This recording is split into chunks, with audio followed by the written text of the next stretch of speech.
Bueno, Javier, ¿cómo está? Muy bien, gracias. Bueno, caballero, antes de empezar, Bienvenido a la Ciudad de México, bienvenido al muchísimas país gracias. y Ciudad, bienvenido al lado B del circuito del arte mexicano que también existe.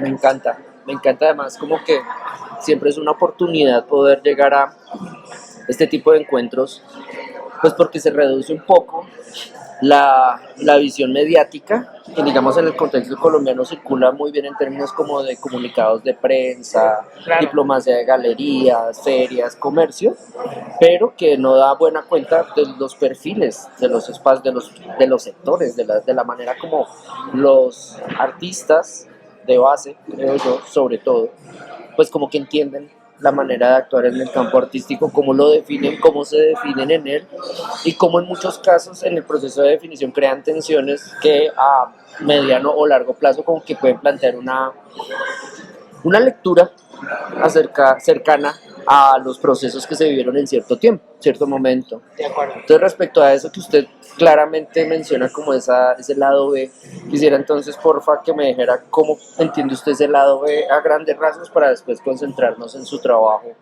en particular. Bueno, básicamente, ¿cómo veo ese lado B? Bueno, lo veo como toda esta periferia que no atiende al mercado y al canon contemporáneo, que Sí. básicamente lo dicta el mercado, el mercado del norte, básicamente de Occidente, de Europa y de Estados Unidos, Sí. y que bueno, nos permea a todos. Entonces a mí todo lo que me parece que queda fuera de este circuito, de este canon, pues ese es el lado B, ¿no? Sí. O el lado C, o toda esta cuestión que no atiende por muchas razones, por distintas razones, no está concentrada en este canon contemporáneo, ¿no? Básicamente, que es el que nos dicta, como dices, el mercado, y que me parece que es un dictado, pues, casi dictatorial, ¿no? Bien. Ahí, entonces para plantear como un primer punto de encuentro su relación con el mercado, ¿cómo es? Pues mira, ¿Un punto de encuentro o punto de desencuentro? como artista, porque pues mi formación básicamente es como pintor. Después estudié una licenciatura en artes plásticas, y ahí en una escuela muy importante en este país, donde te vinculas, que sirve más bien como networking para vincularte con este mercado y con este mercado internacional, pues me di cuenta de más o menos cómo eran las estrategias y cómo eran los vínculos justamente con todas estas élites, todas estas oligarquías. Entonces, mi participación, como ha sido, pues ha sido como en un estira y afloja de soy parte de, a pesar de que mucha gente quisiera que no. Por ejemplo, soy parte de este mercado, soy parte de esta, y me refiero en una cuestión literalmente comercial, pero también como en la cuestión formal. Sí. Como artista, me anclo de esto para discurrir, para hacer mi propio discurso, mi trabajo, y aparte de eso critico, es como en una suerte de uroboros, ¿no? En el que soy la serpiente que se muerde la cola, ¿no? O sea, todo el tiempo estoy tratando de crear crítica a través de mi trabajo, pero también mi trabajo se monta en lo que critica, ¿no? O sea, y bueno, pues ha sido una relación como ambigua, en la que por muchas razones, pues obviamente, como el entorno no está muy preparado para la crítica real, para la crítica frontal, pues ha hecho que gran parte de los sectores o de las oligarquías de las que hablamos En algunos momentos me han premiado, ¿no? Por ahí hay alguna exposición hasta importante que me pusieron mi estrellita en la frente, no sé en Colombia, pero aquí en el kindergarten a los niños cuando se portan bien, bueno, una medallita, pues a mí me pusieron mi medallita, ¿no? Por esta página que hice, pero en otro momento me la quitaron porque ya critiqué a la persona, al curador, entonces ya no entré dentro de ese círculo, ¿no? Y entonces, te digo, ha sido una cuestión pues muy ambigua en la que permanezco allí, y también todo el tiempo me están como expulsando, pero allí estoy como un parásito, ¿no? Me considero como un parásito en este mercado del arte, porque me sirvo de él, vivo allí, pero también lo revoluciono de alguna manera desde una postura pues distinta, ¿no? Trato de ver las cosas desde un punto de vista más crítico, pero realmente crítico, ¿no? Y te digo, sí ha sido, pues ya van 10 años de disidencia, y esa disidencia ha sido real porque me ha costado la persecución, aunque se diga medio exagerado, pero sí ha sido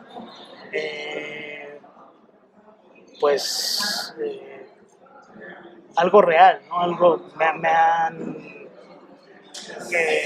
coartado los espacios, la difusión, el mercado, y eso de alguna manera también cambió mis maneras o mis formas de hacer arte y de enfocar en lo que yo hago, y eso mismo me abrió otros campos, ¿no? Ha sido como algo,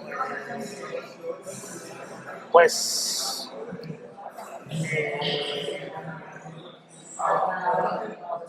te digo, como ambivalente, ¿no?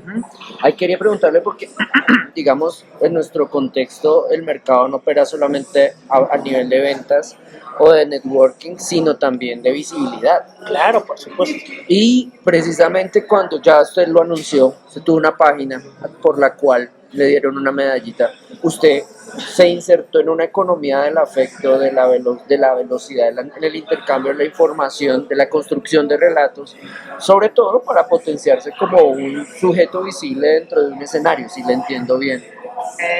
Sí, claro, fue, más o menos fue así, fue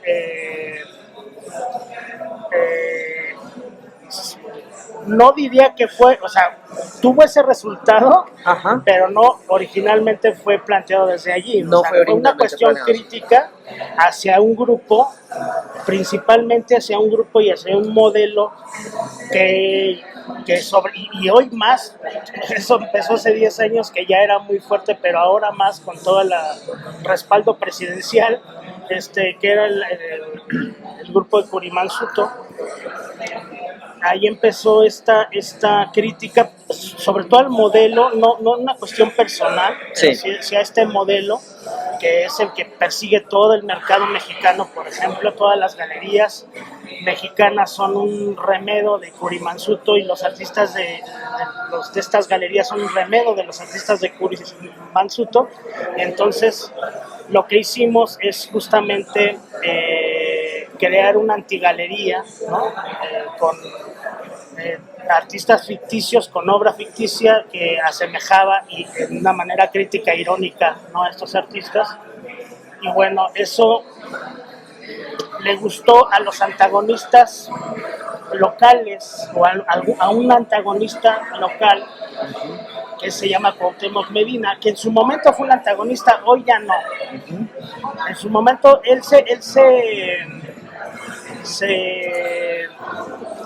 se vendía como un antagonista del mercado, y en realidad pues es un peón más, ¿no?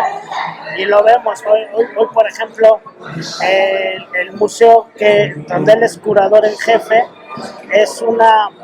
el museo donde él es curador en jefe, pues es prácticamente una sucursal más de Kurimansuto, ¿no? Que es el MUAC.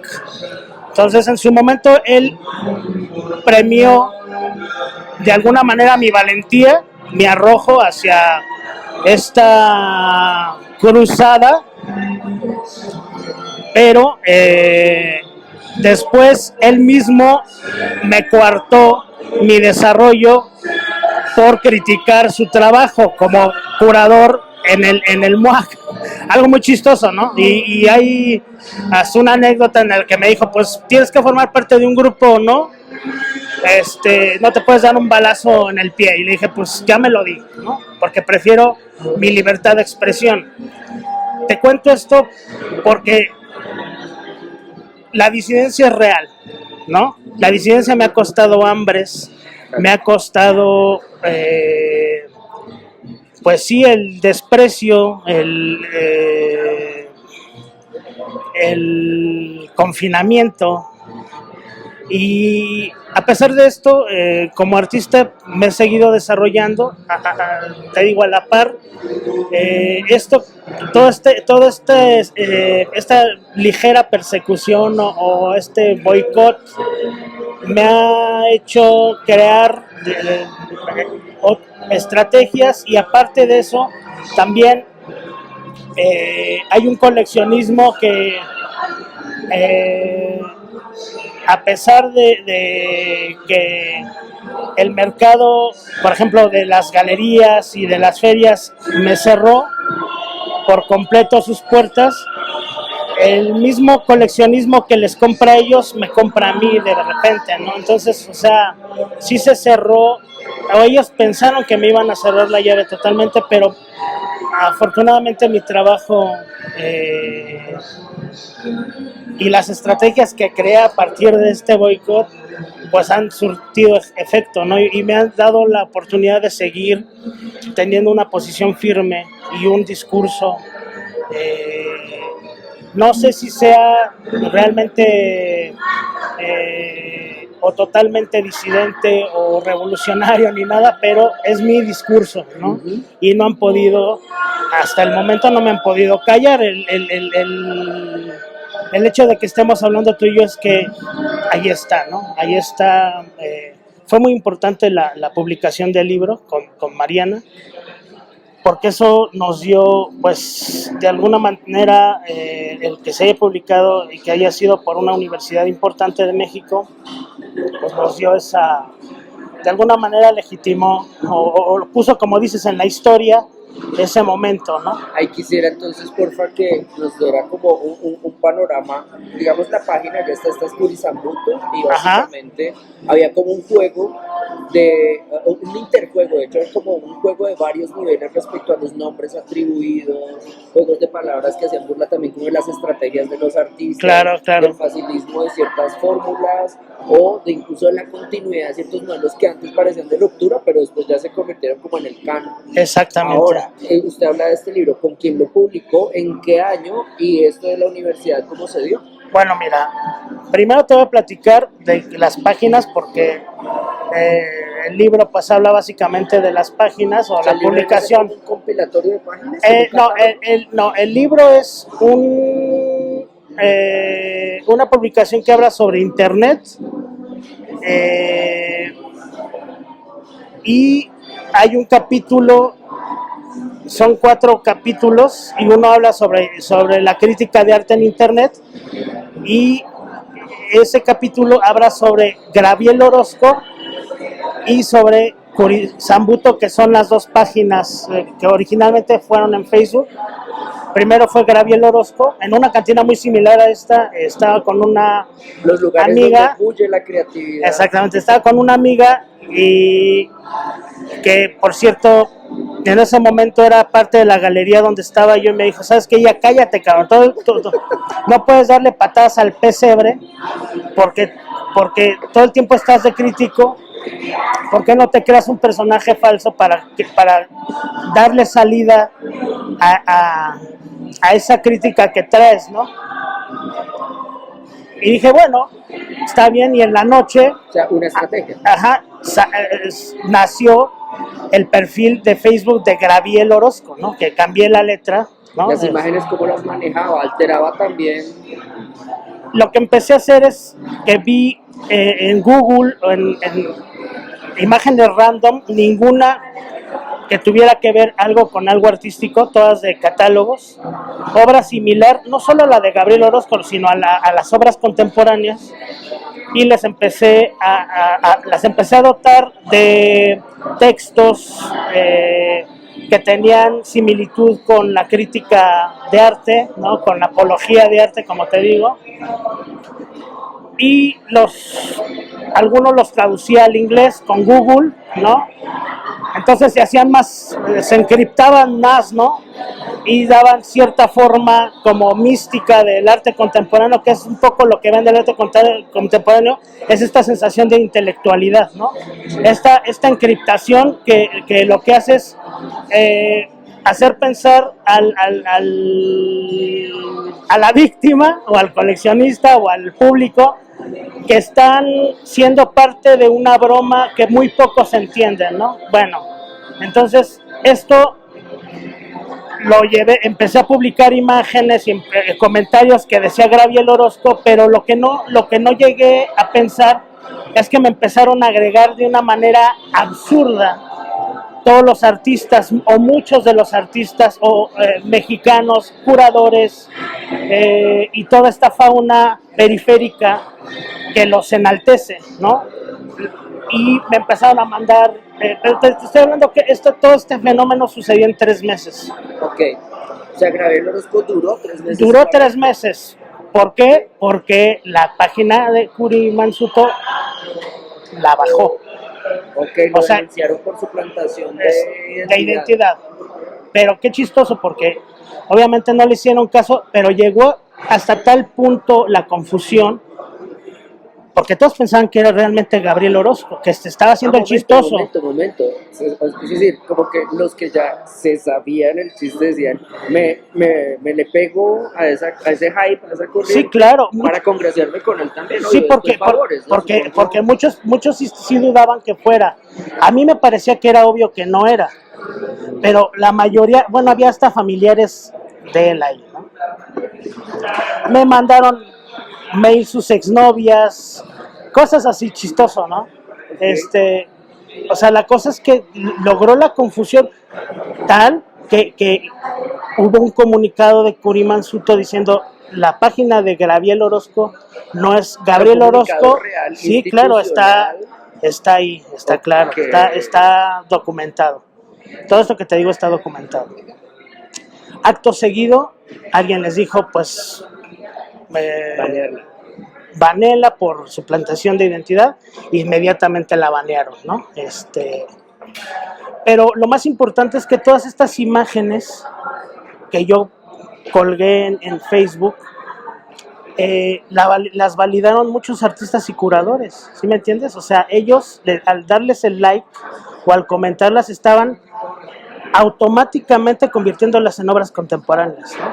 Que es muy parecido a lo que hace un artista, pues cualquier artista contemporáneo que toma basura. Yo tomé basura de internet y la convertí en piezas contemporáneas. Para mí parte de mi obra son esas imágenes, ¿no?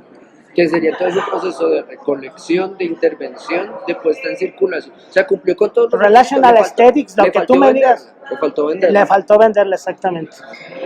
Bueno, eso, al momento de que me banean la página, la de Gabriel Orozco, inmediatamente yo había puesto como, pues siempre con este juego de palabras muy obvio, había puesto como que trabajaba, que era dueño, porque pues el chido de Curi Mansuto es Gabriel Orozco, él es el manda más. Yo había puesto que la galería era Curi Sambuto, ¿no? Como en un... O sea, ya lo había anunciado sin todavía tener elaborada la estrategia. Entonces, ese mismo momento, pues mi amiga Mariana, que es historiadora del arte, bueno, Mariana, que desgraciadamente falleció, Mariana Aguirre, historiadora del arte, doctora en historia del arte por Brown en Estados Unidos, Long Island, creo. Ella me dijo, pues haz la página de la galería, ¿no? Y inmediatamente sacamos la página y ya no solamente creamos a Gabriel, sino todo el menú de artistas y empezamos a hacer más artistas y también a crear memes y a crear polémica, crítica sobre el arte, sobre memes frontales de no te creemos nada por tal, Todo esto fue anónimo. Todo esto fue anónimo hasta que ya quedamos que íbamos a soltar poco a poco pistas y ya poco a poco la gente se fue dando cuenta. Y bueno, por ejemplo, hay un texto por ahí colgado también en internet de Javier Toscano. Javier Toscano es de verdad. Sí, claro, Javier Toscano es de verdad. Es un artista y investigador, escribe también sobre el arte contemporáneo y él decía, obviamente son anónimos porque evidentemente el mercado y todos los afectados iban a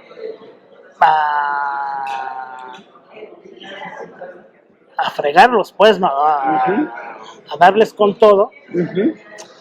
Y pareciera que es un texto como un oráculo, ¿no? Es una visión al futuro porque justamente lo que él escribe me pasó, ¿no? Okay. O sea, toda esa persecución, todo ese bloqueo, o sea, me cancelaron. Ya vio la cancelada, él veía venir la cancelada y teorizó en torno al anonimato para poder generar opinión, generar disputa, obviamente, pero sabiendo que a los 5 minutos de que se supiera quién era, me iban a cancelar y eso pasó, ¿no? Y eso ha seguido pasando, me pasa es en una Soma, de 10 por años. ejemplo, uno de los, por ejemplo, muchos memes han sido en dirección a Soma, sobre todo Soma porque a final de cuentas Soma es una derivación de Kurimansuto también, ¿no?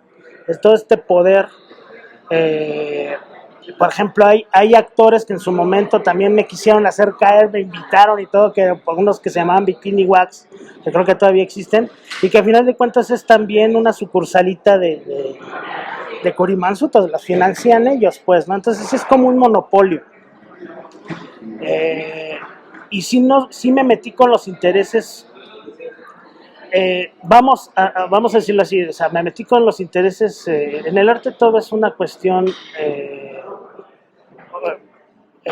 simbólica, pero lo simbólico se convierte en físico y lo físico en monetario, ¿no? Entonces sí me metí con sus intereses económicos y me lo hicieron ver, ¿no? Después de cierto tiempo también tiraron la página. La de Kurisambuto. También después de 3... ¿Cuántos meses? Creo que no, fueron creo que 4 meses o 5 meses, que también un abogado en derechos de autor, absurdo totalmente por toda la historia del arte contemporáneo, o al menos de toda la historia, ¿no? Pero pues el copyright es algo casi que no se debería de mencionar entre artistas, ¿no? Y alegaron, un abogado en derechos de autor alegó que habíamos infringido una imagen de Gabriel Orozco con un meme, o sea, era un meme.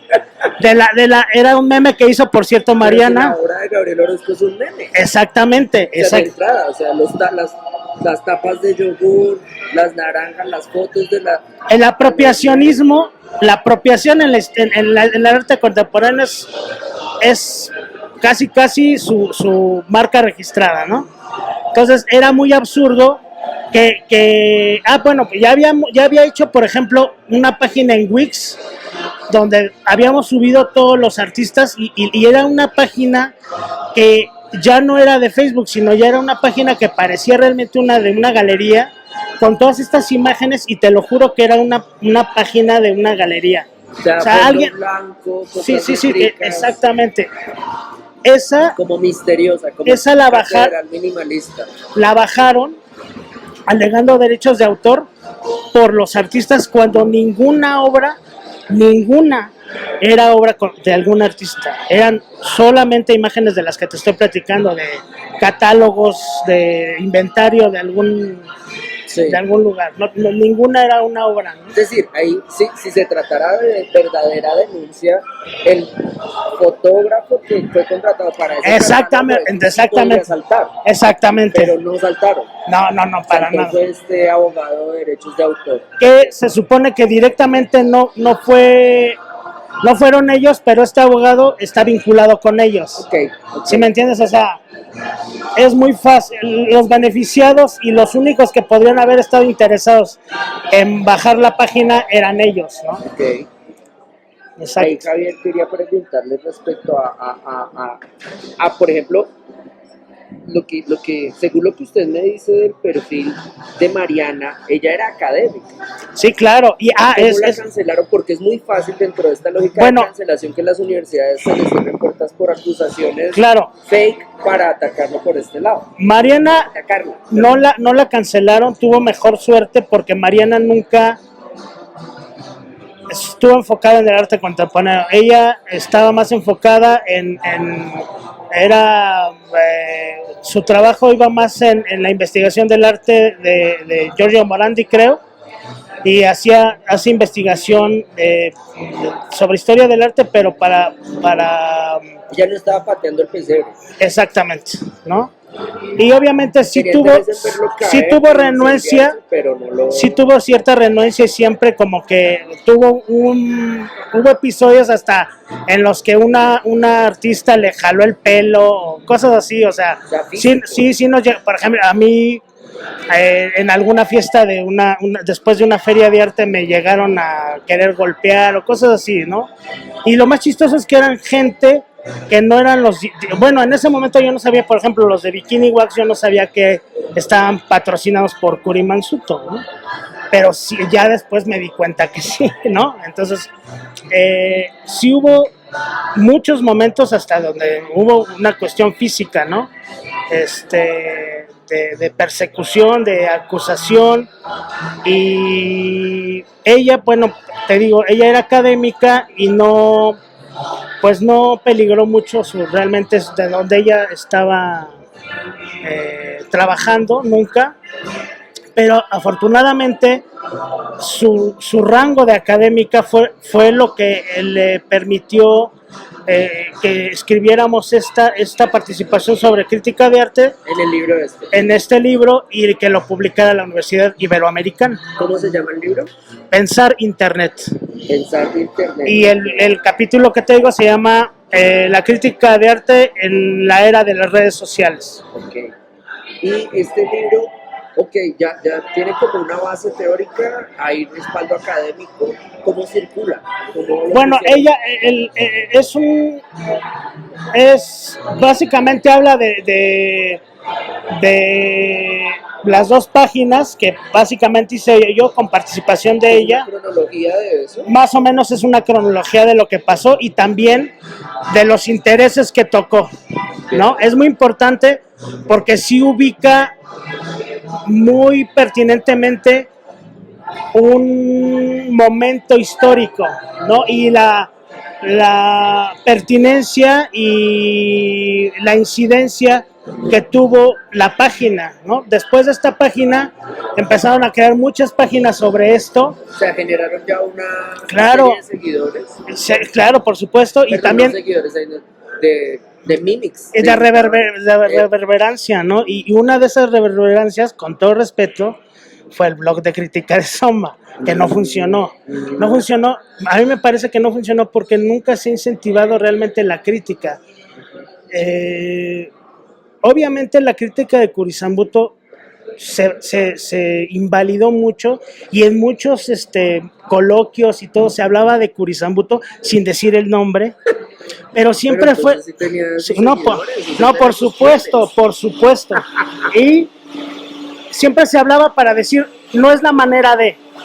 ¿Por qué? Porque nosotros hacíamos una crítica con memes y nos montamos en todos estos vínculos, estos canales virales que son los memes, que son todas estas manifestaciones que sí hacen más simple o más directa ciertas cosas, pero a mí me parece que no menos profundas, ¿no? Y uno de nuestros postulados justamente era que no se necesitaba toda esta crítica afrancesada, totalmente academizada para poder ser profunda o pertinente en un sistema del arte, ¿no? De pronto, eso que usted está argumentando, le dio la oportunidad a otros que quisieran hacer como, bueno, si se puede así, yo también puedo, no tengo que tener mi magister ni mi PhD, exacto, ni leer mal a no sé quién para hacerlo. Yo creo que sí, o sea, sí y no, porque sí hay, yo creo que en toda crítica habrá, o en toda obra y en toda crítica y en todo argumento va a haber cierta relevancia, pertinencia o peso. Cualquier argumento va a tener más, menor peso o ser fútil, ¿no? Totalmente. Entonces, yo creo que independientemente de lo que estés criticando o de tu crítica o justamente del medio que estés utilizando para la crítica, lo más importante va a ser la crítica en sí, la pertinencia y que el dardo dé justamente en el target, ¿no? Que dé justo en el blanco. A mí eso es lo que me parece y eso es lo que postulábamos, ¿no? Que no necesariamente tienes que tener todas estas florituras lingüísticas para poder tener una crítica pertinente o hablar de algo que es pertinente hablar de ello, ¿no? Por ejemplo, también se me ha acusado toda la vida de, bueno, crítica sí, ¿qué, no? ¿Qué más? Por ejemplo, algún idiota, me dijo, ¿y qué más? Le digo, pues, ¿te parece poco? O sea, ¿te parece poco hablar de algo que nadie quiere hablar y que te castigan por hablar? O sea, a lo mejor todo lo que dijo, o todo lo que he dicho, todo lo que dice Kurisambuto, son cosas lógicas, obvias, pero que nadie aborda, nadie quiere abordar, ¿no? Pues todas las cuestiones de las galerías, todas las cuestiones del arte mismo, de sus vicios, de los clichés, de las fórmulas, por ejemplo, también se me acusó aquí hay una crítica que a lo mejor la conoces, se llama Belina Lesper, que... ¿Cómo así de que lo acusaron? ¿De que le escondió las gafas? De que Abelina y yo éramos casi amantes porque pensábamos igual, porque, por ejemplo, había otra señora que también se dedica a hablar de eso, que en un coloquio dijo que éramos exactamente lo mismo, ¿no?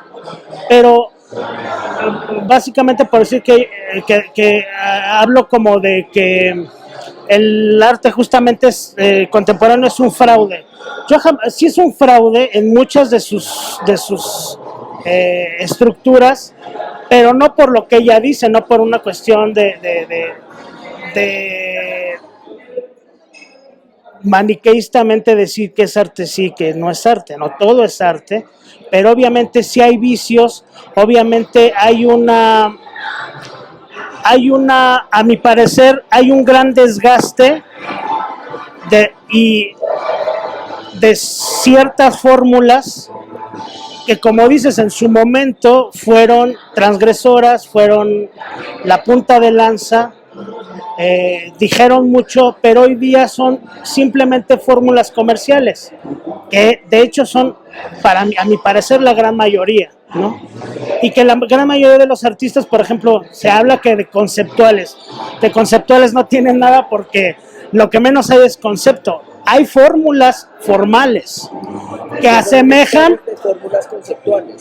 Son productores o reproductores de fórmulas que en su momento eran conceptuales, pero ya no lo son. Fueron en su momento, ¿no? Estamos hablando, por ejemplo, la fuente de Duchamp es de 1917. El Dada es desde esa época, que básicamente la obra, lo que se vende hoy en el mercado contemporáneo es dadaísmo trasnochado. No, yo de lo que he hablado es más o menos de eso, no de una invalidación ignorante, que es básicamente lo que hace Avelina Lesper, ¿no? Es una negación. No puedes negar 100 años de historia. Lo que yo he tratado de hacer es visibilizar, que está de moda la palabra, pero visibilizar justamente pues esos vicios, ¿no? Y siendo parte de ellos también, obviamente, ¿no? Porque no, yo digo que sí se puede dar patadas al pesebre, pues, o sea, no necesariamente todo tiene que ser no todo tiene que ser tan permisivo ni tan, ¿cómo te diré? Tan esclavizado, ¿no? En una visión tan, exactamente es la palabra de sumisión, en una relación de sumisión. Y por ejemplo también todo lo que me ha pasado en cuestión de las galerías, que las galerías pues son las que dictan quién está en los espacios públicos y todo. Lo que me ha pasado es que te das cuenta cómo pues en Latinoamérica y en México la cuestión del patrón, del señor feudal, todavía es muy importante, ¿no? O sea, siempre es una cuestión de el rico manda, el patrón manda. Entonces, si tú eres pues hocicón, pues te van a dar tus acicates, ¿no? Te van a dar tus tapadones de boca, ¿no? Y en eso pues ilustra mucho, a mi parecer, cómo se maneja el mercado del arte en Latinoamérica y en el mundo, ¿no? Digo, no difiere mucho del mundo. Pero ahí quería preguntarle, porque usted operó con un medio que supera fronteras, las redes. ¿Tuvo repercusiones favorables y desfavorables del exterior, o este es un fenómeno puramente local? No, fíjate que sí en su momento. No, hubo momentos que se metió hubo gente hasta de Canadá, en su momento, obviamente de Estados Unidos, creo que de algunos lugares, creo Argentina también, en el que en algunos momentos, sobre todo por el idioma, ayuda a que pues se dialogue o se debata, porque básicamente son los mismos problemas, esta cuestión que te digo patronal y de los vicios del arte es algo que en realidad ni siquiera es solamente en Latinoamérica, en México, en Latinoamérica, es algo que es global, ¿no? Por ejemplo, es muy importante como hasta el exotizarse es un dictado del norte, o sea, es un dictado de los blanquitos, pues, ¿no? Por ejemplo, el artista latinoamericano tiende a exotizarse. Por ejemplo, yo no les creo, muchos de los que ponía en estos memes, no les creemos nada, ¿no? Joshua Ocon, no te creemos nada, por tal y tal y tal y tal. Muchos de estos artistas, o la gran mayoría de los artistas latinoamericanos, solamente acceden al mercado internacional exotizándose. No, tú eres colombiano, tienes que hablar de droga, cabrón. Tú eres mexicano también. Tienes que hablar de que vives en la selva. No hay manera de que seas visible en el mercado del arte internacional si no eres un animal exótico. No podemos hablar, no sé, de cualquier tema profundo.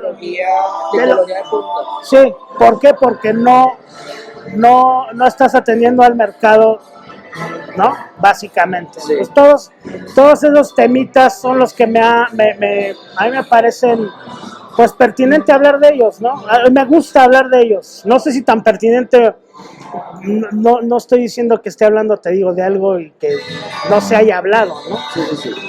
Pero sí es algo que al menos en el escenario local sí hay un tabú, aún hay un tabú. Ese boom de la crítica del que me hablas, para mí es inexistente. Okay.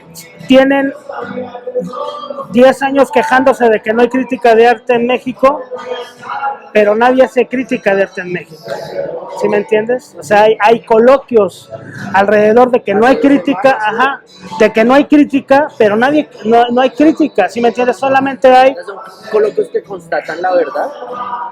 Exactamente. Los coloquios que se reúnen en torno a la pregunta, ¿qué pasó con la crítica? Usted dice, es que no hay crítica, o sea, ¿para qué hacer un puto coloquio? Exactamente. Si ya se sabe que no hay crítica. Exactamente, exactamente. Ok. Ahí quería preguntarle, ¿la lectura de Toscano era a favor o en contra? Es decir, para continuar con esta línea de si hay crítica o no, ¿él los estaba criticando o solo teorizando? Yo creo que él le pareció muy pertinente la página en su momento. Te digo que fue como un boom, ¿no? Fue como... ¿Es una lectura crítica? Sí, fue... Es que es muy importante la temporalidad porque todo el mundo participó, ¿no? De curadores y eso, llegaban a pelearse con nosotros a la página porque lo que se hacía muy patente era que nadie debía de atreverse a hacer cualquier aspaviento. ¿De Toscano hay qué? Él habla justamente de que va a haber consecuencias por esto mismo, ¿no? Por la cuestión crítica. Hacer una lectura atenta del fenómeno para... Exactamente. Okay.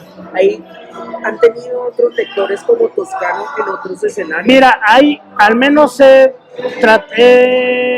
más o menos serios, porque mucha gente ha hablado sobre la página, sobre todo para decir que no es por ahí, así, sí. pero a pesar de eso me parece que es sano, ¿no? Que está bien, porque yo he postulado justamente por la apertura y al menos he contado unos 10 o 12 textos parecidos que hablan de actores que de alguna manera siempre tocan, críticos de arte, gente que se dedica a escribir sobre arte, o hasta estudiantes de que en alguna tesis o algo así, pero que son textos serios y toman en cuenta la página, porque sí me parece que a pesar de todo el bloqueo que han tratado de hacer como que no existió, como que no sucedió,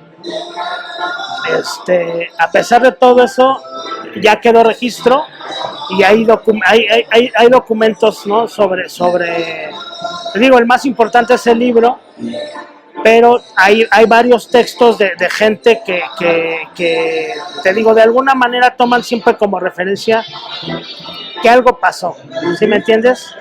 Muchas veces no le dan el peso, pero de alguna manera siempre van a poner que pasó. Okay. Me recuerdo uno que nos dio hasta con la cubeta,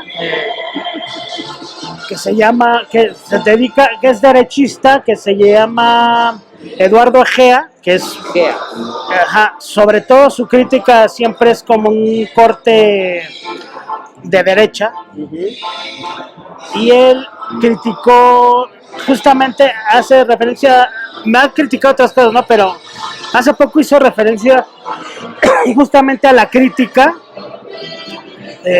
hace un análisis sobre que no hay crítica y todo, y toma justamente como mal ejemplo a la página, ¿no? Pero sí, pero dice algo muy importante. Curizambuto y todas las páginas, remedos y hijitos que surgieron después de eso, o sea, ya está afirmando que eso sucedió. ¿sí? O otros, por ejemplo, la otra que te digo se llama Pilar Villela.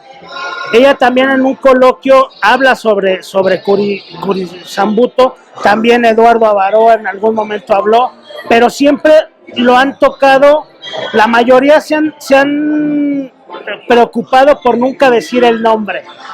Si me entiendes, cuando fue muy obvio quién fue, qué página fue, porque fue, te digo, fue un boom, fue algo realmente que sí cimbró, ¿sí me entiendes? Pero cimbró por esa tibieza del entorno, ¿sí me entiendes? No porque fuéramos realmente punks, ¿sí me entiendes? Es tan tibio y tan burguesto, tan señorito, tan, no sé, tan, pues sí, tibio, que cuando alguien alza la voz o da un golpe en la mesa, todo el mundo se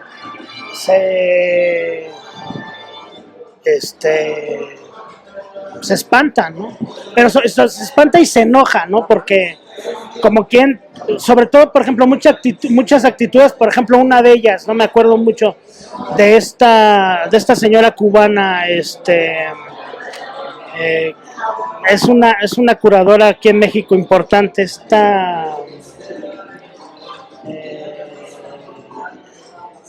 híjole, no me acuerdo, ahorita es la directora ahorita de Marco en Monterrey, un museo en Monterrey, la ciudad de Monterrey, aquí en México. Ella en su momento era directora aquí también de otro museo, y ella llegó así, yo soy tal y con esta cuestión, te digo, muy patronal, muy de tú no puedes hablar de nada, solamente yo tengo autoridad de hablar. ¿Sí me entiendes? Te digo, es una cuestión medieval, totalmente. Y te desnuda como hay, o por el mismo Cuauhtémoc Medina, como él me es curador de una exposición, de la exposición que he tenido más éxito, ¿no? Que fue en el MUAC. Él es el que me dio la medallita y me la quitó después.